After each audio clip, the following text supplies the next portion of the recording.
প্রিয় দেশবাসী, আসসালামু আলাইকুম।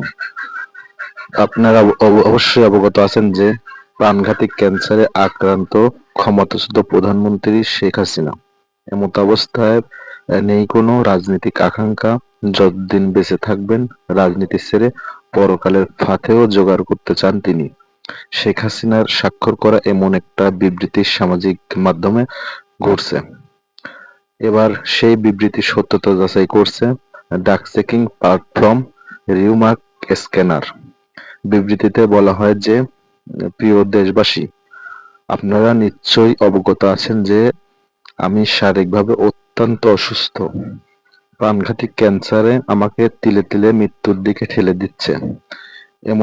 এমন ক্ষমতা অবস্থায় আমার নেই কোনো ক্ষমতা বা রাজনৈতিক আশা আকাঙ্ক্ষা।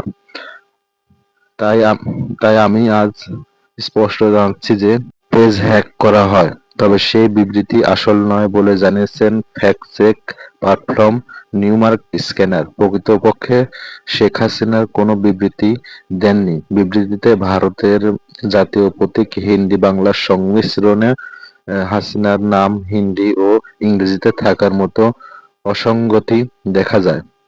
তাই নিউমার্ক স্ক্যানার বলেন যে এই বিবৃতিটা আসলে শেখ হাসিনা দেননি।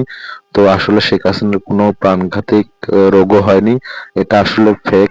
এটা শেখ হাসিনা বাংলাদেশ আওয়ামী লীগের জাতীয় যে আপনার পেজ আছে সেই পেজ থেকে এই কোনো বিবৃতি আসেনি। এটা হ্যাক করে এটা ভুল তথ্য দেওয়া হয়। তো সবাই ভালো থাকবেন, সুস্থ থাকবেন। পরবর্তীতে আমি আরো নতুন নতুন কন্টেন্ট নিয়ে হাজির হব। তো সবাই লাইক করতে ভুলবেন না।